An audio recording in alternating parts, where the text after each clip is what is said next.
Nama saya Markus Aris Mandaki.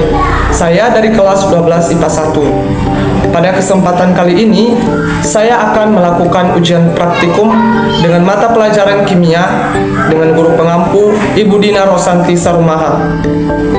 Pada praktikum kali ini, saya akan membahas salah satu sifat koligatif larutan, yaitu tekanan osmotik.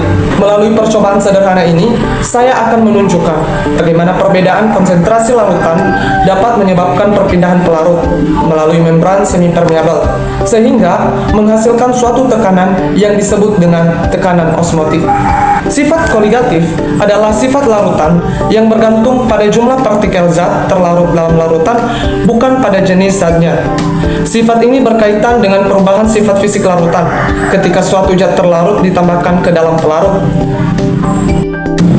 Salah satu bagian dari sifat koligatif adalah tekanan osmotik.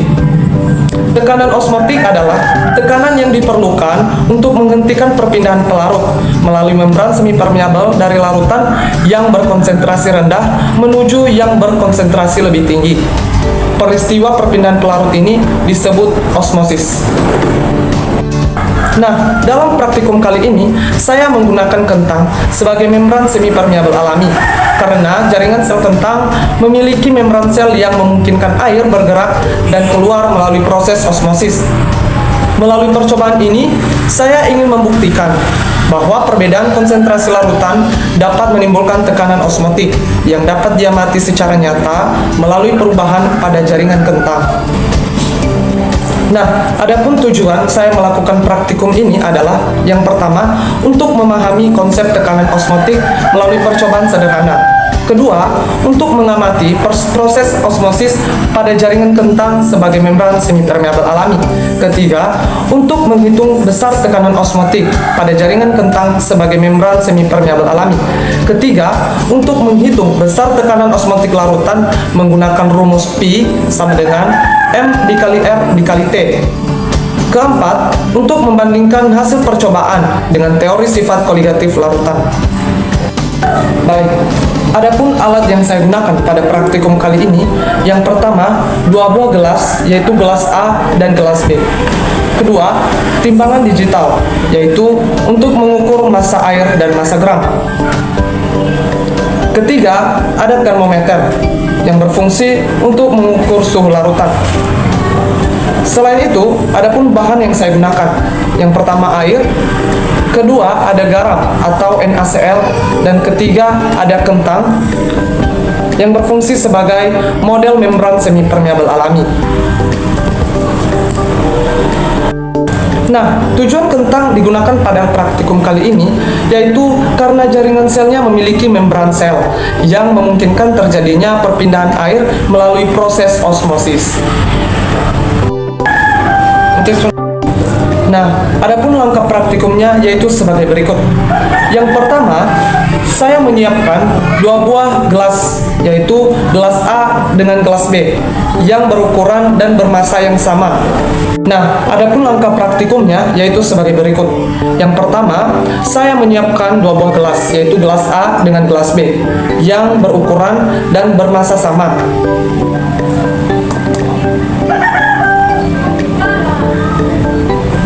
Yaitu berukuran 300 gram. Kemudian saya menambahkan air.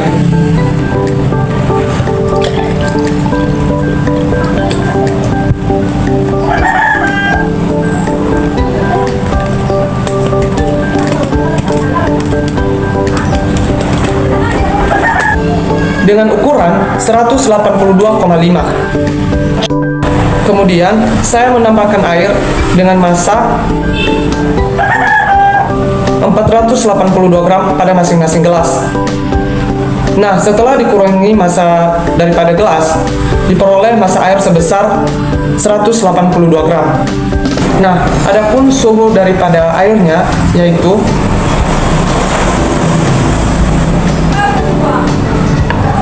suhu daripada kedua masing-masing gelas yaitu sebesar 32 derajat Celcius. Nah, pada gelas A, saya hanya menggunakan air sebagai larutan kontrol. Nah, sedangkan pada gelas B, saya menambahkan 30 garam atau NaCl ke dalam air. Kemudian diaduk hingga garam larut sempurna sehingga terbentuk larutan garam yang lebih pekat.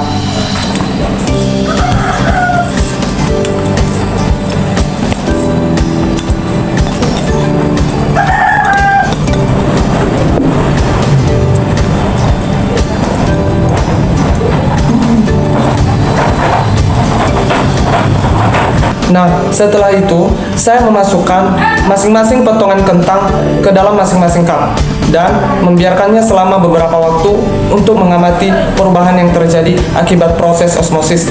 Di sini, saya menggunakan atau saya mengamati dalam limit waktu 5-6 jam.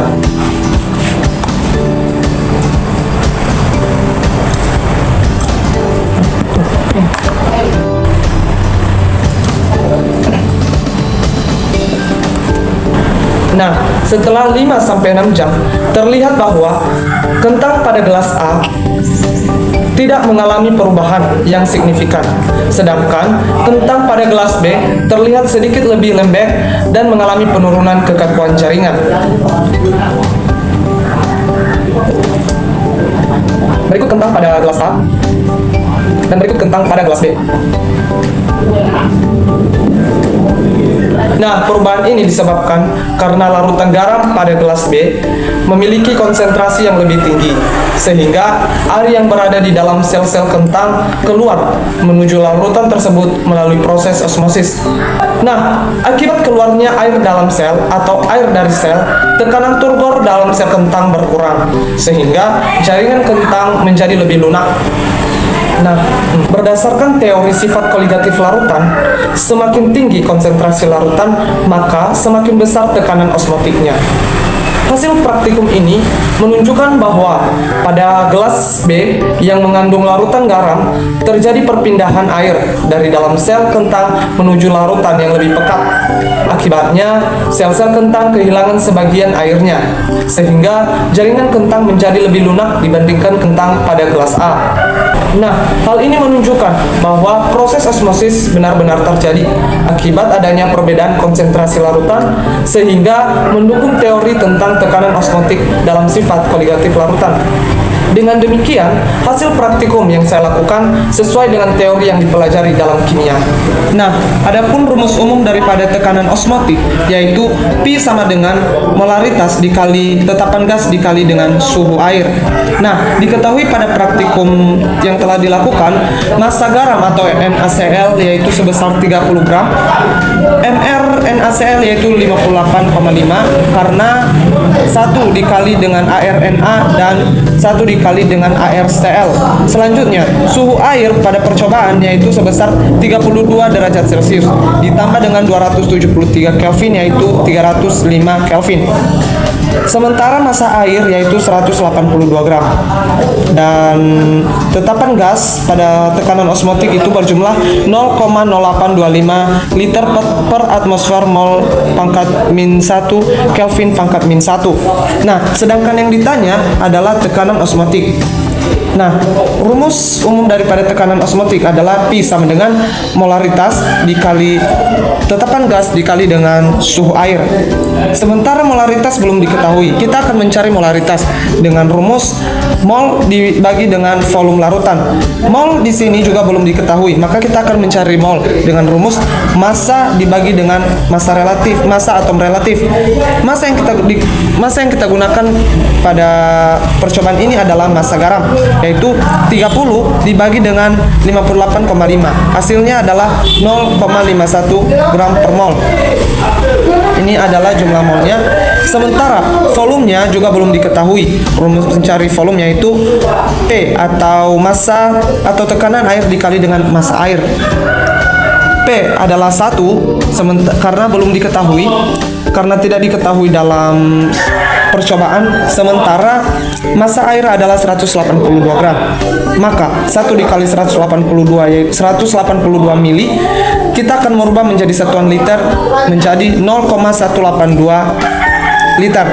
Nah, kita sudah mendapatkan nilai mol dan nilai volume, maka kita akan membagikan N per V, yaitu 0,51 dibagi dengan 0,182. Hasilnya adalah 2,80. Maka kita sudah bisa mencari tekanan osmotik. Tekanan osmotik sama dengan molaritas, yaitu 2,80 dikali dengan tetapan gas 0,0825 dikali dengan suhu air, yaitu 305. Nah, jadi tekanan osmotik yang terjadi pada larutan tersebut atau tekanan osmotik yang terjadi pada gelas B yaitu sebesar 70,455 atmosfer. Konsep tekanan osmotik memiliki banyak manfaat dalam kehidupan sehari-hari. Yang pertama, pengawetan makanan menggunakan garam yang menyebabkan mikroorganisme kehilangan air melalui osmosis. Yang kedua, pembuatan cairan infus dalam dunia medis yang harus memiliki tekanan osmotik yang seimbang dengan darah agar tidak merusak sel darah. Ketiga, proses penyerapan air oleh akar tumbuhan yang juga terjadi melalui mekanisme osmosis pada membran sel. Dari praktikum yang saya lakukan, dapat disimpulkan bahwa tekanan osmotik terjadi akibat adanya perbedaan konsentrasi larutan. Larutan yang lebih pekat memiliki tekanan osmotik yang lebih besar, sehingga dapat menarik pelarut melalui membran semipermeabel. Pada percobaan ini, kentang digunakan sebagai model membran semipermeabel alami, dan hasil pengamatan menunjukkan bahwa kentang yang berada dalam larutan garam mengalami perubahan tekstur akibat keluarnya air dari sel melalui proses osmosis. Demikianlah praktikum yang dapat saya sampaikan mengenai sifat koligatif larutan, khususnya tekanan osmotik. Semoga praktikum ini dapat memberikan pemahaman yang lebih jelas mengenai bagaimana konsep tekanan osmotik dapat diamati secara langsung melalui percobaan sederhana. Terima kasih kepada Ibu Dina Rosanti Sarumaha selaku guru pengampu mata pelajaran kimia serta kepada teman-teman yang telah menyimak. Terima kasih.